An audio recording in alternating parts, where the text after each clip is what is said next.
Hello दोस्तों। मैं सौरभ हार्दिक स्वागत करता हूं आप सभी का आपके अपने परिवार द सॉल्यूशन इंस्टीट्यूट पे। तो आज हम लोग बात करने वाले हैं भाई यहाँ से आरआरबी एएलपी यानी कि असिस्टेंट लोको पायलट 2024 की जो वैकेंसी हमारी आ चुकी है, फार्म जिसका भरा जा रहा है, इसके बारे में हम लोग बात करते हैं। कुछ इंपॉर्टेंट बात जिसमें हमारे पास क्या है कि हम बात करेंगे कि भाई संपूर्ण सिलेबस इसका क्या होता है और तैयारी की रणनीति हमें क्या रखनी चाहिए, पहले क्या पढ़ना चाहिए और क्या छोड़ना चाहिए, ये सारी चीज़ों के बारे में बात करेंगे और महत्वपूर्ण टॉपिक भी जानेंगे।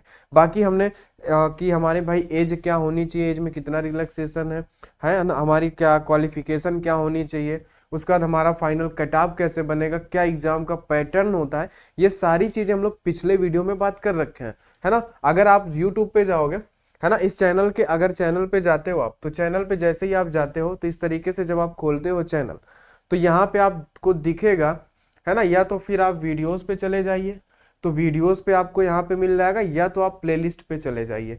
जैसे ही आप प्लेलिस्ट पे जाएंगे तो आपको देखिए यहाँ पे प्लेलिस्ट मिल जाएगी RRP LP reasoning full course, यानी रीजनिंग का पूरा कंप्लीट कोर्स होगा, इसकी प्लेलिस्ट मिल जाएगी। अभी यहाँ पे एक वीडियो कल से ही स्टार्ट हुआ है, आज एक वीडियो मिल जाएगा आपको। और आरआरबी एलपी मैथ का फुल कोर्स है, ये आपको मिलेगा। और यहीं पे अपडेट कब नहीं मिलेगा, न्यू अपडेट 2024 करके, ठीक है। इसके अंदर आप जाते तो यहाँ पे आपको दो वीडियो मिल जाते हैं। एक तो हमारा यूपी पुलिस का पड़ा हुआ है, दूसरा है हमारे पास आरआरबी एलपी 2024। इसमें सिलेबस, एग्जाम पैटर्न, योग्यता और आयु, इन सभी के बारे में बात किया गया है। तो आप चैनल पे प्लेलिस्ट पे जाके मेरे भाई देख सकते हैं आप इसको, ठीक है। बोलो, प्लेलिस्ट में चले जाना, ये तीनों प्लेलिस्ट, ये तो पहली आपको मिल जाएगी कि भाई मैथ की, रीजनिंग की है, फिर मैथ की है एएलपी के लिए, और ये न्यू अपडेट 2024 में आपको अपडेट वीडियो मिलते रहेंगे, ठीक है भाई। चलिए, तो आज के बारे में हम लोग बात कर लेते हैं। तो जिन्होंने अभी चैनल सब्सक्राइब नहीं किया वो सभी लोग चैनल सब्सक्राइब कर लेंगे और प्लेलिस्ट पे जाके सारे वीडियो आप देख सकते हैं, ठीक है। चलिए, तो आज हम लोग बात करते हैं कि भाई सिलेबस के बारे में तो बात हम कर चुके थे पहले ही कि आता क्या क्या है, लेकिन हमने क्या बोला था कि भाई हम अगले वीडियो में क्या डिस्कशन करेंगे, टॉपिक क्या डिस्कशन करेंगे यहाँ पे। चलिए, तो ये देखिए, तो हम लोग अगर बात करें तो कुछ इस प्रकार से आपके पास पेपर होगा कि प्रत्येक प्रश्न के सही उत्तर के लिए 1 अंक मिलने वाला है और प्रत्येक गलत उत्तर के लिए 1/3, यानी कि 1/3, 1/3 की आपके पास निगेटिव मार्किंग रहेगी, ठीक है। उसके बाद इंपॉर्टेंट टॉपिक की हम बात करें तो सबसे पहले हम लोग बात कर लेते हैं साइंस की। सबसे पहले हम साइंस को उठाते हैं। साइंस में हमारे पास क्या इंपॉर्टेंट चीजें होती हैं, तो आपको पता है कि भाई मेरे साइंस में क्या क्या होता है। पहले हम फिजिक्स की बात करेंगे कि भाई साइंस में जो फिजिक्स आएगा, और साइंस में क्वेश्चन कितने नंबर के आते हैं, साइंस में हमारे पास 20 क्वेश्चन आते हैं। साइंस में हमारे पास 20 टोटल क्वेश्चन आते हैं। तो पहले अगर हम बात करें कहां से, अगर हम लोग यहाँ पे पहले बात करते हैं किसके बारे में, अगर हम लोग पहले बात करें फिजिक्स के बारे में, तो ये जो यहाँ पे कुछ चैप्टर्स के नाम दिए गए हैं ना फिजिक्स के, ये वो चैप्टर है जो एनालिसिस करके पिछले प्रीवियस ईयर को करके बताए गए हैं कि यहाँ से क्वेश्चन तो आपके पूछे ही जाते हैं, है ना। लगभग 12 से 15 चैप्टर होते हैं आपके पास फिजिक्स में, और ये देखो 5 से 7 क्वेश्चन आपके यहाँ से मिलते हैं फिजिक्स के। कितने? 5 से 7 क्वेश्चन आपको देखने को मिलेंगे एग्जाम में। और ये जो यहाँ पे चैप्टर दिए गए ना, यहाँ से हर साल तो पूछे ही जाते हैं क्वेश्चन। तो यहाँ पे देखो, अब ऐसा नहीं है कि ये इतना ही आता है। ये देखो, हमने क्या बोला कि हम इंपॉर्टेंट टॉपिक के बारे में बात करेंगे, रणनीति के बारे में बात करेंगे, हमें पढ़ना कैसे। तो मेरे भाई पहले हमें क्या करना है कि पहले हमें उन चैप्टर्स को पढ़ लेना है जिनसे क्वेश्चन पूछे ही जाते हैं। तो ये कुछ ऐसे चैप्टर है जिनसे आपके पास क्वेश्चन पूछे ही जाते हैं। तो पहले आप इनको पढ़ लें, स्टार्टिंग में इनको पूरा कंप्लीट करके कर लें, अपना पूरी तैयारी कर लें। उसके बाद जो और कुछ चैप्टर फिजिक्स में बचे हैं, भाई फिजिक्स पूछेगा तो आपसे किसी भी चैप्टर से पूछ सकता है, लेकिन ये वो चैप्टर है जिनसे हर हाल में क्वेश्चन तो आते ही हैं, तो इनको आप तैयारी करके रख लो। अब ऐसा मतलब नहीं कि आप सिर्फ इतना ही पढ़ के बैठ जाओ, इनको आपको पूरा 100% तैयार कर लेना है। और उसके बाद जो बचे हुए चैप्टर है उन्हें ध्यान देना है, उनमें आप थोड़ा कम भी ध्यान दोगे चलेगा, लेकिन इनमें कुछ ज्यादा ही फोकस करके पढ़ना है। और बाकी जो और चैप्टर, जो 4-5 चैप्टर बचे हुए होंगे फिजिक्स में, उनको भी आपको पढ़ना है, लेकिन इनको ज्यादा पढ़ना है। तो ये बात हो गई फिजिक्स की। इसी तरीके अगर बात करें केमिस्ट्री की, तो केमिस्ट्री में आपके पास यहाँ देख सकते हैं कि 5 से 8 क्वेश्चन आते हैं, और ये कुछ हमारे पास इंपॉर्टेंट चैप्टर है जहां से क्वेश्चन पूछे जाते हैं, ठीक है।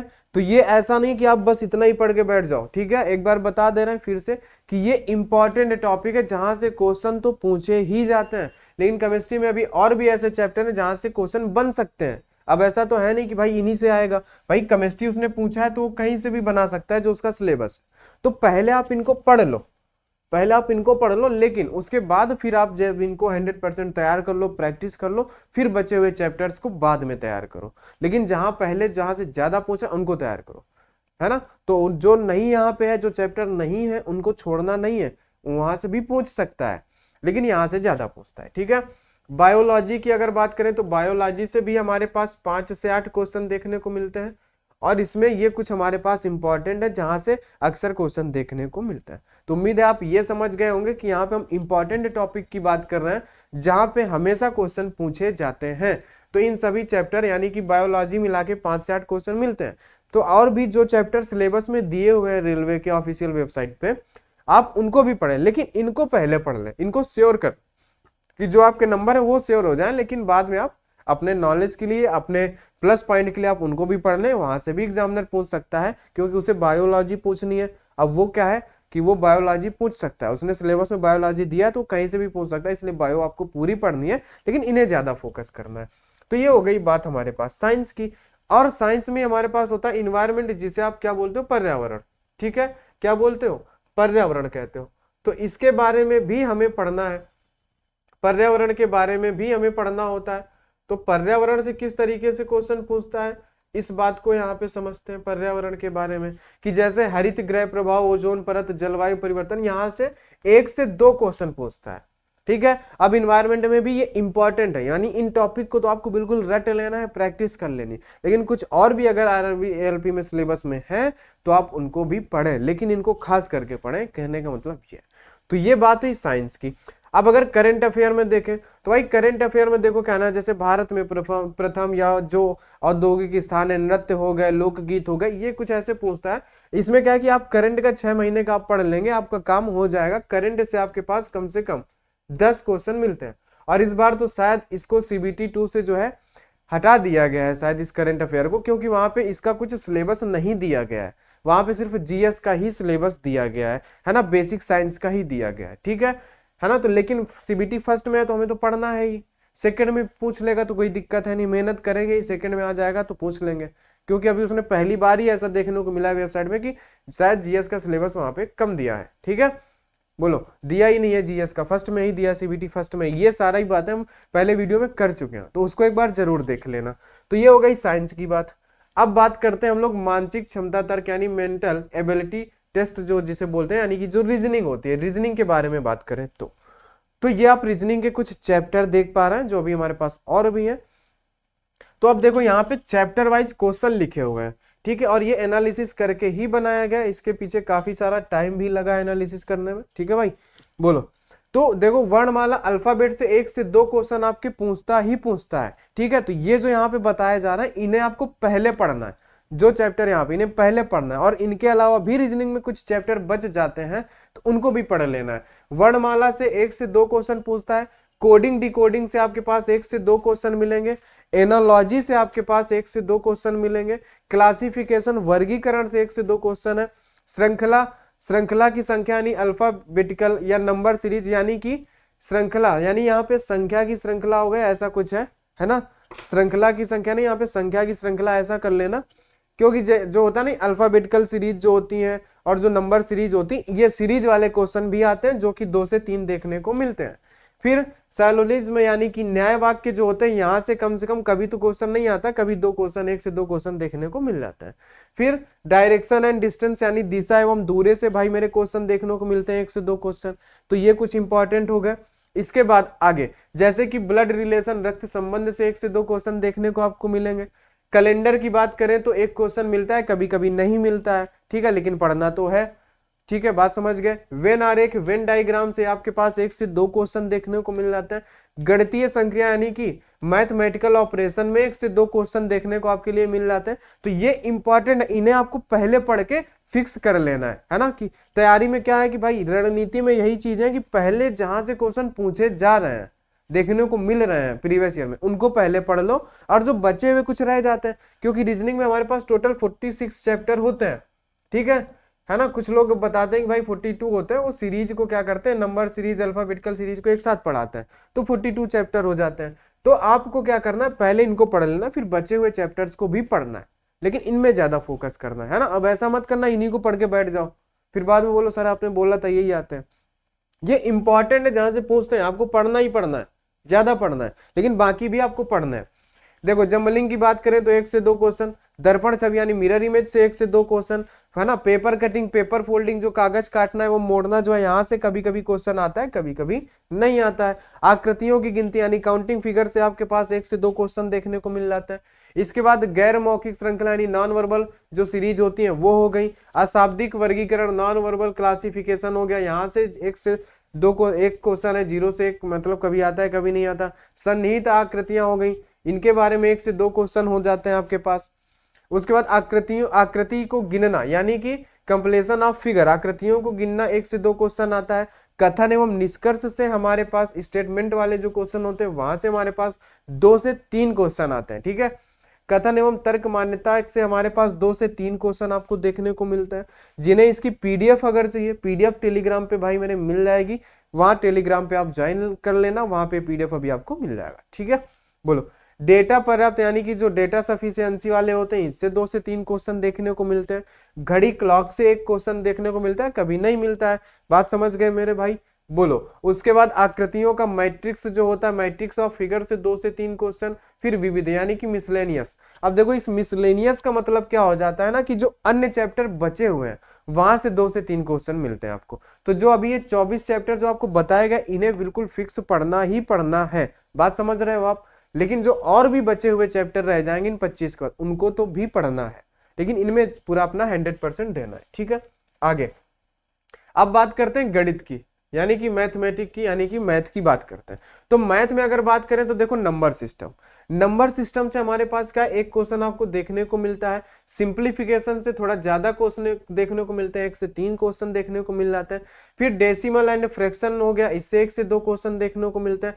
फिर एलसीएम एचसीएफ जो होता है, लघुत्तम समापवर्तक और महत्तम, है ना, highest common factor and lowest common factor multiple जो होता है, इससे 1 से 2 क्वेश्चन देखने को मिल जाते हैं। और रीजनिंग और मैथ का जो है बैच हमारे यूट्यूब चैनल पे फ्री ही चल रहा है, ठीक है। अभी एक क्लास उसकी पड़ी हुई आप डेमो के रूप में देख सकते हैं उसको, है ना। पूरा बैच आपका फ्री रहेगा यूट्यूब पे, उसी प्लेलिस्ट पे आपको मिल जाएगा। वहां से आप चैनल को सब्सक्राइब कर लें और वहां पे आपको आराम से क्लासेस देखने को मिलती रहेंगी, आप वहां से क्लास देख सकते हैं, ठीक है। क्लास की टाइमिंग कर दी जाएगी भाई मेरे की शाम को एक 6 बजे वीडियो रीजनिंग का दे दिया जाए और 8 बजे, यानी 6 से 8 के बीच में आपको 6 और 8 में वीडियो मिलते रहेंगे, है ना। मैथ या रीजनिंग 6 से 8 के बीच में आपको वीडियो मिलते रहेंगे, तो आप चैनल के साथ जुड़े रह सकते हैं, ठीक है। फिर उसके बाद अनुपात और समानुपात से 1 से 2 क्वेश्चन आते हैं। हमने मैथ में यही चैप्टर पहले उठाया हुआ है, क्योंकि मैथ का रेशियो और प्रोपोर्शन और परसेंटेज यही 2 मजबूत होते हैं जो पूरी अरिथमेटिक खत्म करते हैं। और अरिथमेटिक आपके लिए मैथ में ज्यादा इंपॉर्टेंट है, अरिथमेटिक के सभी चैप्टर पूछे जाते हैं। बाकी एडवांस में तो जैसे नंबर सिस्टम हो गया, क्लासिफिकेशन, ये कुछ चैप्टर हो गए, बाकी अरिथमेटिक का ज्यादा रोल होता है। तो अनुपात रेशियो और अनुपात और समानुपात से 1 से 2 क्वेश्चन है। उसके बाद बात करें परसेंटेज से हमारे पास 1 से 2 क्वेश्चन होते हैं। प्रॉफिट एंड लॉस और डिस्काउंट से आपके पास 1 से 2 क्वेश्चन होते हैं। बीजगणित जिसे एलजेब्रा बोलते हैं, एलजेब्रा से आपके पास 1 क्वेश्चन होता है मेरे भाई। साधारण ब्याज जो सिंपल इंटरेस्ट और कंपाउंड इंटरेस्ट, साधारण ब्याज और चक्रवृद्धि ब्याज से आपके पास 1 से 2 क्वेश्चन होते हैं। ज्यामिति जियोमेट्री से आपके पास 1 क्वेश्चन हो जाता है मेरे भाई। बोलो त्रिकोणमिति यानी ट्रिग्नोमेट्री, ऊंचाई एवं दूरी, ठीक है। ये ट्रिग्नोमेट्री और जो ट्रिग्नोमेट्री के साथ में जो हाइट एंड डिस्टेंस वाला होता है वहां से आपके पास 1 से 2 क्वेश्चन मिलते हैं। औसत एवरेज से 1 से 2 क्वेश्चन मिलते हैं, बात समझ रहे हो। तो ये ऐसे चैप्टर है जिन्हें आपको पढ़ना ही पढ़ना है। समय और कार्य टाइम एंड वर्क से 1 से 2 क्वेश्चन, है ना। समय और दूरी टाइम एंड डिस्टेंस से 1 से 2 क्वेश्चन। डीआई डाटा सफिशिएंसी जो होता है वहां से आपको क्या मिल जाता है, डीआई के अंदर जैसे ग्राफ हो गया, कई सारे चीजें आती हैं, यहाँ से 2 से 3 क्वेश्चन देखने को मिलते हैं। मेंसुरेशन 2D और 3D दोनों आता है। मेंसुरेशन यानी कि जो हमारे पास 2D और 3D दोनों क्वेश्चन पूछ सकता है 1 से 2, ठीक है। स्टैटिक्स जो होता है सांख्यिकी से 1 से 2 क्वेश्चन हो जाते हैं, 1 क्वेश्चन है। नल एवं टंकी पाइप एंड सिस्टर्न से आपके पास 1 से 2 है, ठीक है। और ये जो पढ़ेंगे ना हम लोग, एक बार क्लास करके देखोगे ना तो आपको पता चलेगा कि नहीं, हाँ हम लोग बिल्कुल आसान, बिल्कुल हर एक चैप्टर को लेवल से उठाएंगे और अपने उसको हाई लेवल तक लेके जाएंगे, है ना। जिसने मैथ कभी पढ़ी नहीं है उसे भी बस जोड़ घटाना आता हो, है ना, ऐसा नहीं गुणा भाग नहीं आता तो फिर मैथ का क्या ही मतलब है। है ना, तो वो भी सीख सकता है। स्क्वायर रूट से 1-2 क्वेश्चन पूछ देता है और आयु से आपके पास 1-2 क्वेश्चन पूछता है। बात समझ गए क्या? आगे जैसे बहुपद और समीकरण, है ना, जो पॉलिनोमियल्स एंड जो इक्वेशन होती हैं, बहुपद और समीकरण, वहां से आपके पास 1 से 3 क्वेश्चन पूछता है, ठीक है। विविध मिसलेनियस से 1 से 2 क्वेश्चन, यानी अब जो बचे हुए होंगे वो। तो आपके पास अरिथमेटिक से पूरे चैप्टर होते हैं, तो अरिथमेटिक में आपको थोड़ा सा ज्यादा ध्यान देना है मेरे भाई। और उसके बाद आपको एडवांस में जो चैप्टर यहाँ पे बता दिए उन पे ध्यान देना ही, लेकिन टाइम बचता है तो जो बचे हुए चैप्टर है उन पे कर लो, लेकिन अरिथमेटिक पे मैथ में ज्यादा फोकस करना है, यहाँ से ज्यादा क्वेश्चन बनते हैं। तो ये थे हमारे पास आज के कुछ इंपॉर्टेंट टॉपिक। जैसा कि हमारा आज का मुद्दा था, थंबनेल पे बातें लिखी हुई थी कि हम बात करेंगे, संपूर्ण सिलेबस देखेंगे क्या है ना, और सिलेबस के बारे में हम लोग पीछे वीडियो में भी बात कर चुके हैं, और रणनीति और इंपॉर्टेंट टॉपिक देखेंगे। तो भाई किसी भी एग्जाम को तैयार करना है तो भाई पहले वो पढ़ लो, तैयार कर लो। अब ऐसा नहीं कि प्रैक्टिस करने लग जाओ, कॉन्सेप्ट पढ़ो, लेकिन पहले वो जहां से ज्यादा क्वेश्चन पूछ रहा है। तो हम पहले आपको हर एक साइंस का भी बता दिया गया, ठीक है, उसके साथ साथ करंट अफेयर का भी बता दिया गया, उसके साथ साथ में मैथ और रीजनिंग सभी का बता दिया गया। रही बात ट्रेड की, तो भाई ट्रेड की भी हम लोग क्लास लेके आएंगे, लेकिन सिर्फ फिटर की लेके आएंगे, है ना। टेक्निकल भी होता है, टेक्निकल आप जिस ट्रेड से टेक्निकल कर रखे हैं, जिससे डिप्लोमा कर रखे हैं, उसी से क्वेश्चन पूछे जाते हैं। वो सारा डिटेल आपको पहले, जो इससे पहले वाला अपडेट वाला वीडियो था उस पे है कि कितने क्वेश्चन पूछे जाते हैं। 75 क्वेश्चन पूछे जाते हैं, जिसमें से आपको 35% ला के पास होना रहता है। ये सारी चीजें वहां पे आपको मिलेंगी, तो उस वीडियो को आप जरूर देख लें, ठीक है मेरे भाई। तो अब ये जो चैप्टर है इनको आपको 100% पढ़ लेना है। बाकी और जो बचे हुए जो चैप्टर, जो एक आध चैप्टर जो नहीं है यहाँ पे अभी तक नहीं पूछे गए, उनको भी पढ़ लेना है, एग्जामिनर पूछ सकता है, ठीक है। बोलो भाई। तो आज की क्लास में, आज के अपडेट में हम लोग इतना ही। आगे अगर कोई भी अपडेट मिलती है तो उसके बारे में भी हम लोग बात करेंगे। तो आज के वीडियो में इतना ही, मिलते हैं हम लोग आगे नेक्स्ट वीडियो में। तब तक के लिए सभी को बहुत बहुत धन्यवाद।